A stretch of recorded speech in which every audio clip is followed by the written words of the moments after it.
নমস্কার, পিয়ালির কুক হাউসে সবাইকে স্বাগতম।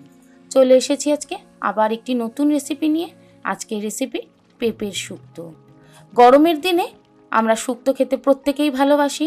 আজকের শুক্তোটা একটু অন্য দিনের তুলনায় আলাদা, তাই অনুরোধ করব সম্পূর্ণ রেসিপিটি দেখবার।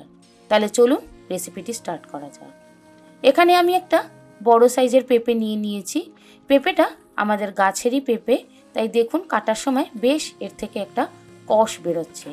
পেঁপেটাকে এরকমভাবে দু অর্ধেক করে কেটে নিয়েছি।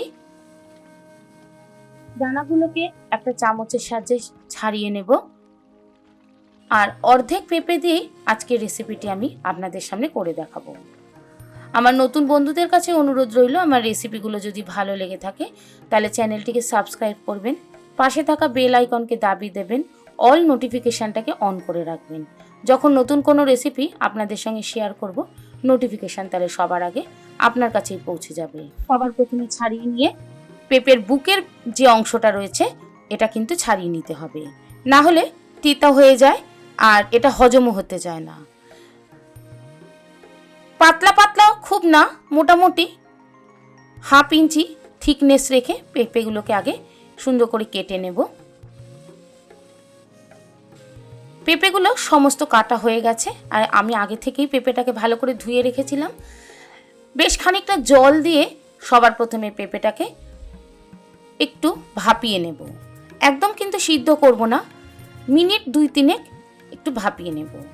পেঁপেটার ভাপ আস্তে আস্তে বা পেঁপেটার মধ্যে ফুট আস্তে আস্তে একটা বাটির মধ্যে নেব সামান্য পরিমাণে দুধ আর হাফ চামচ ময়দা।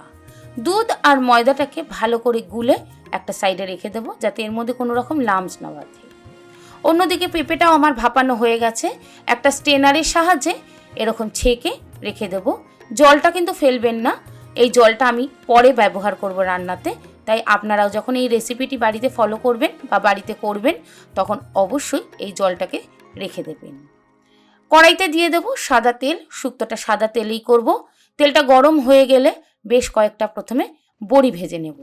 বড়িটা ততক্ষণ ভাজবো যতক্ষণ না একটা ব্রাউন কালার এর মধ্যে আসছে। দেখুন বড়িটা কিন্তু আমার ভাজা হয়ে গেছে। এবারে কড়াই থেকে আমি তুলে নিচ্ছি। তেলের মধ্যে দেব ফোড়নের জন্য সামান্য পরিমাণের রাঁধুনি, হাফ চামচ সর্ষে আর 8 থেকে 10টা মেথি। এই তিনটে দিয়ে শুক্তোটা আমি ফোড়ন দেব। এই শুক্তো কোনো রকমই ঝাল ব্যবহার হয় না, তাই এখানে আমি কোনো রকম লঙ্কাই ব্যবহার করব না। ফোড়নটার থেকে যখন সুন্দর একটা গন্ধ বেরোতে শুরু করবে তখন এর মধ্যে দিয়ে দেবো 1 চামচ আদা বাটা। দিয়ে ভালো করে কষিয়ে নিয়ে আগে থেকে ভাপিয়ে রাখা পেঁপেটা দিয়ে দেব। পেঁপে আর আদাটাকে সবার প্রথমে খুব ভালো করে কষিয়ে নিতে হবে। পেঁপে কিন্তু সিদ্ধ হয়নি, মোটামুটি এটা অর্ধেক সিদ্ধ হয়েছে। এবারে সামান্য নুন আর বড়ি দিয়ে ভালো করে তেলের মধ্যে আগে পেঁপেটাকে কষিয়ে নেব।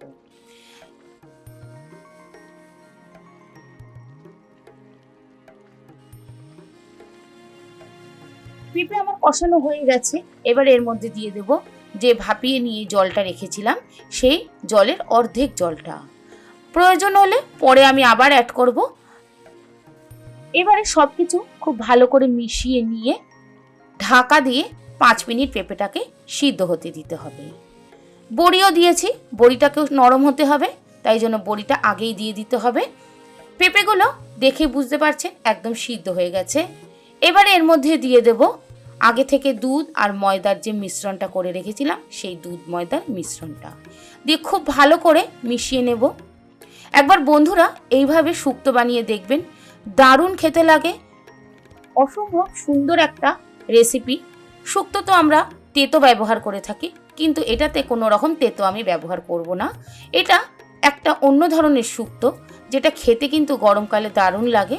সবশেষে একটু অ্যাড করে দেবো স্বাদের জন্য ঘি। আর এখানে কিন্তু মিষ্টির ব্যবহার করবেন, আমি হাতে করে সামান্য পরিমাণে মিষ্টি দিয়েছি। ঢাকা দিয়ে মিনিট 5 স্ট্যান্ডিং টাইমে রেখে দেবো। তারপর গরম গরম ভাতে একদম প্রথম পাতে এই পেঁপের শুক্তোটা একবার সার্ভ করে দেখুন, দারুণ খেতে লাগে। অবশ্যই একবার রেসিপিটি ট্রাই করবেন। সম্পূর্ণ রেসিপি দেখার জন্য ধন্যবাদ।